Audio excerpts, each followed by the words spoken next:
Welcome back everyone to Magius Plays The Vanishing of Ethan Carter. Last time we had an encounter with some traps and learned about the demise of Travis.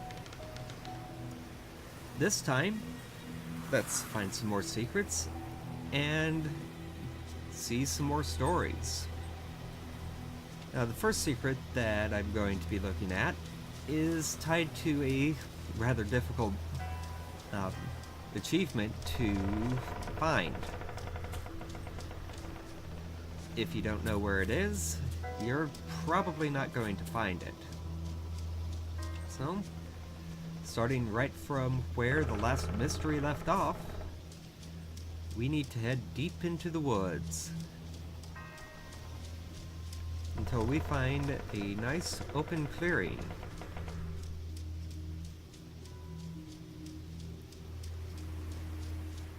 Now, even if you just walked out and explored this way, there is a lot of ground to cover in this game. You probably would not notice the item that we need to find, which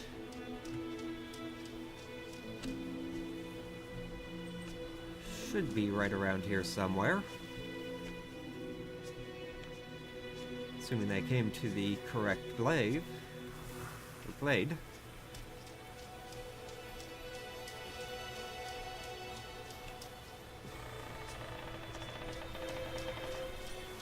Well, this may take a little bit to find.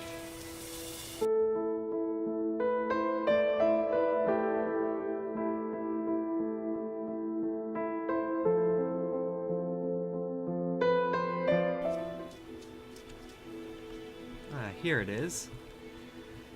As I said, even if you know where it is, or even if you don't, even if you come to the right area, it can be kind of hard to find this item, because it looks like an ordinary pine cone.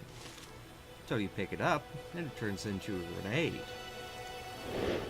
We'll be using that here in a little bit. But first, do any of you remember seeing that strange post in the middle of the woods? That's where we're going next.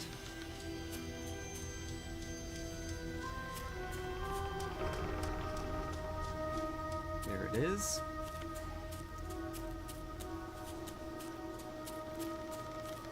Quite an unusual thing to find out here in the middle of nowhere.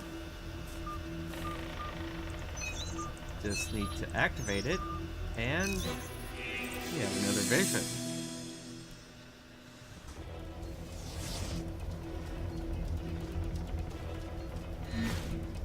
Here we're just chasing down this astronaut. If you run into trouble, just keep running the way the astronaut was running, and you'll come across him soon enough.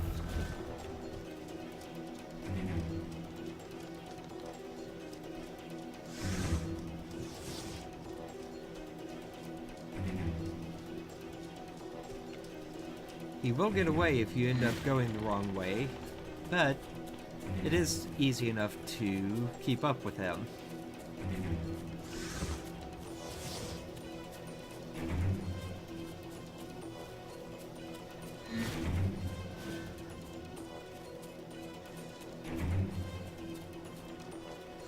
Shouldn't have too much longer to go here.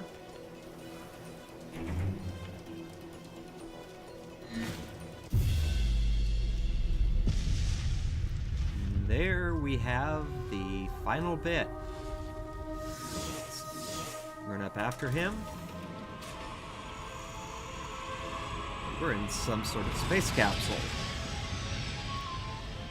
flying high into the atmosphere, through the stratosphere, and into some sort of wormhole. Well, this game certainly just took a twist for the bizarre.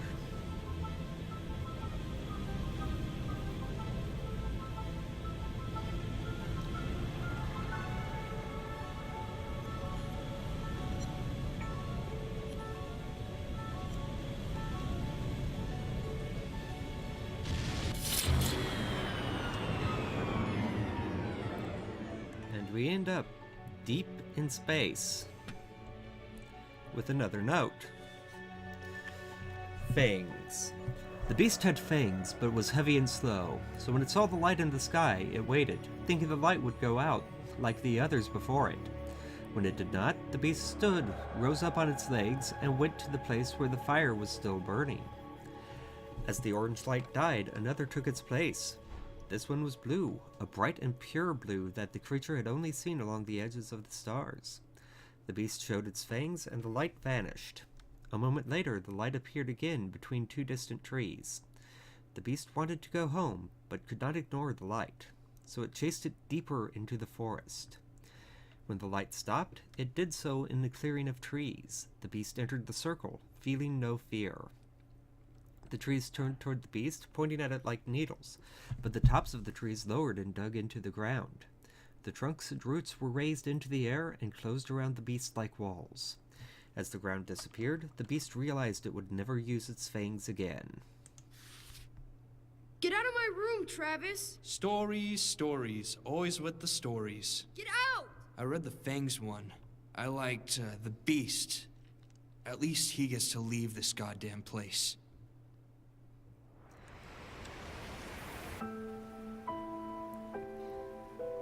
And as you could guess, this story was about Travis, Ethan's childhood tormentor, who doesn't understand him and thus lashes out at him.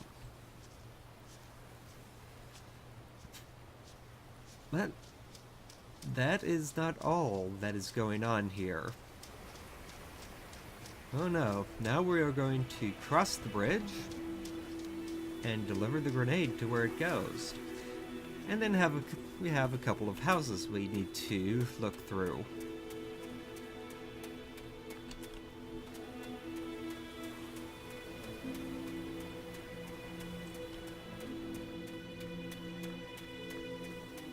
No trains have been through here for a long time. That was part of a pattern. Large pieces of this country were thrown away, doomed to become, and then remain, the worst versions of themselves. Beneath all that rot, dark things grow. And dark things have indeed grown here in Red Creek Valley.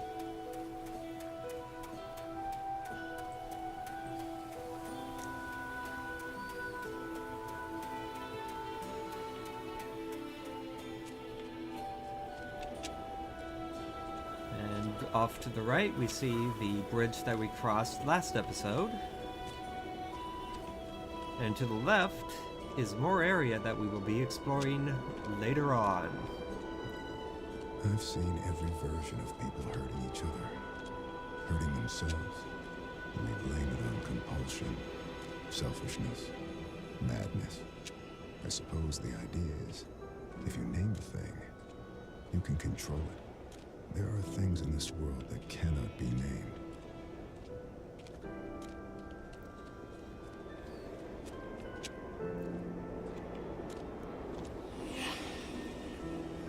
Come up here. There we go. Throw the grenade into the water. And a little boom. We'll see what that does later. For now, we have these two houses to explore, and even though they look nothing alike, they are very tightly tied together. To see what I mean, first we will visit the house on the right. A house full of memories. You'll see what I mean when we get in there.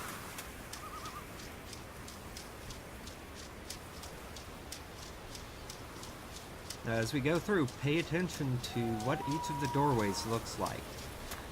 It will become important here shortly.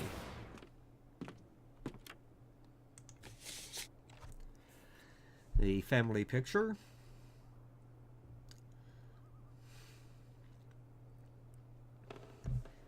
And this has some very special meaning.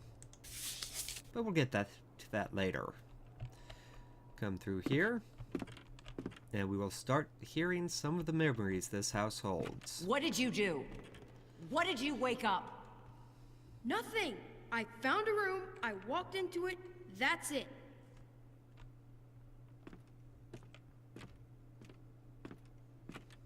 You can feel it, right?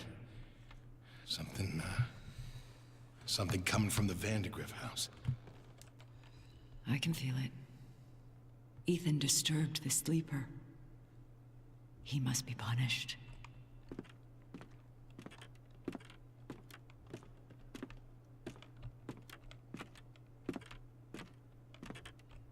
You need to talk to your son. He was poking around in the old Vandergrift house again. Said he found some secret room. Yeah, really? Okay, I will go talk to him.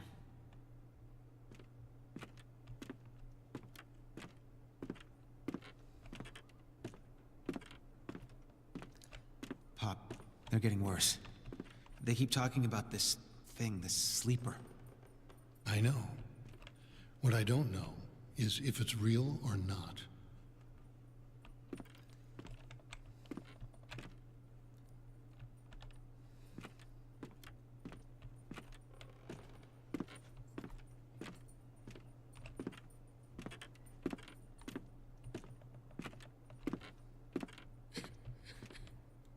It's not my fault.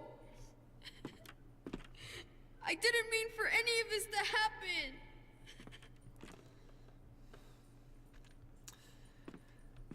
Some pretty emotional material here. And yet another hint about what's going on. But we won't get into that now. Instead, we will head over to the other house for another puzzle.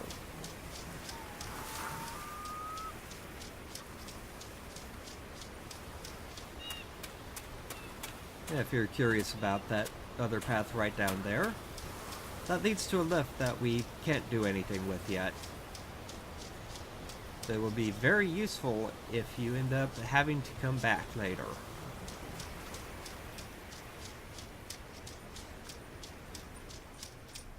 So we head up into here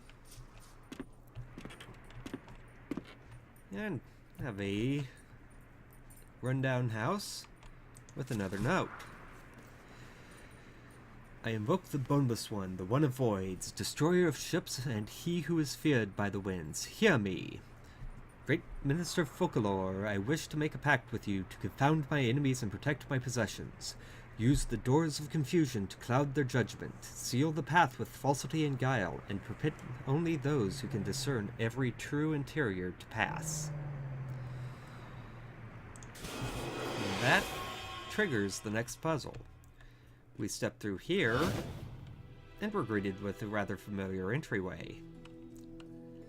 If you were paying attention in the last house, this is the same entryway we found there. But it appears the rooms are swapped about. So we need to swap through the optional rooms for each area and step through. If you didn't go to visit that house originally, not all is lost. There are various visual clues scattered throughout each of the rooms that tells you what is right and what is wrong. For example, here, that is that image exactly. So that's obviously not the right way to go. That is this room. So that's obviously not the right way to go. This just leaves this one.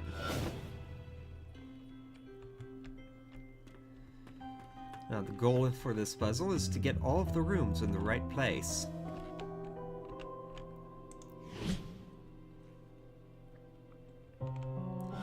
You get it right, the door flashes white, and you walk through.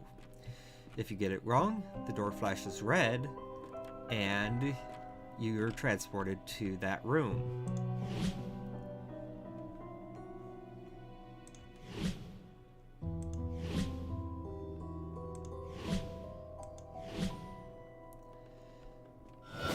If you get it wrong twice in a row, you have to start the puzzle over again.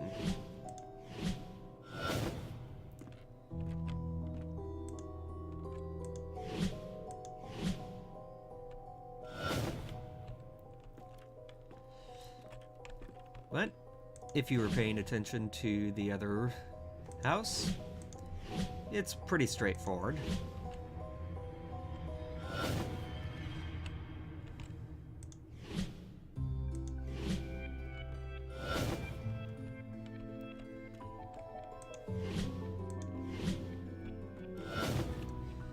And some of them are just obviously wrong.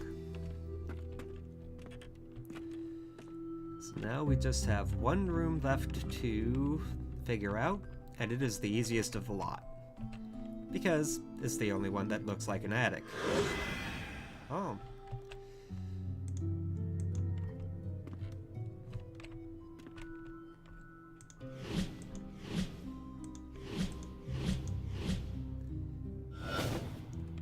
That right?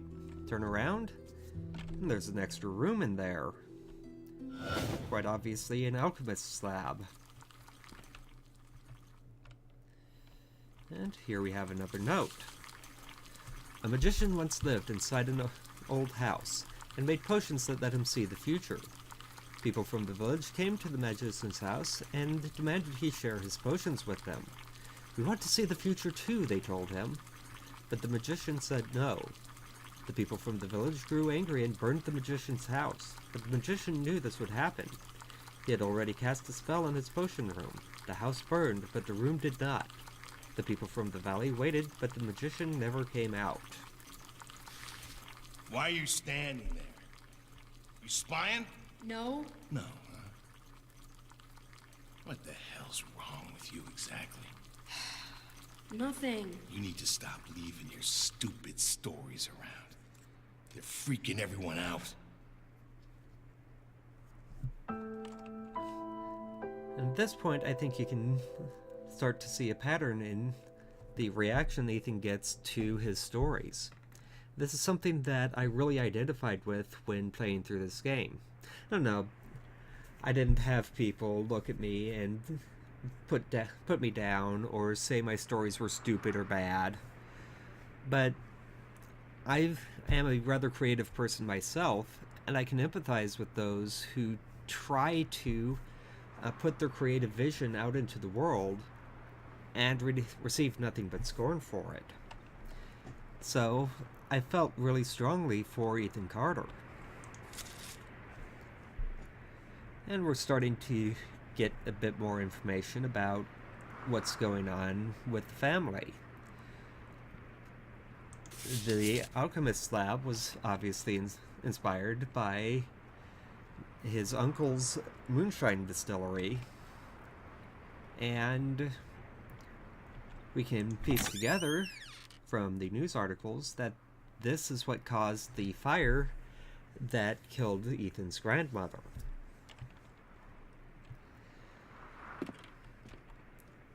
But now we can head out and see this is a completely different house from the one that we've just explored. This is the actual house, whereas the other was a reproduction of the house across the way.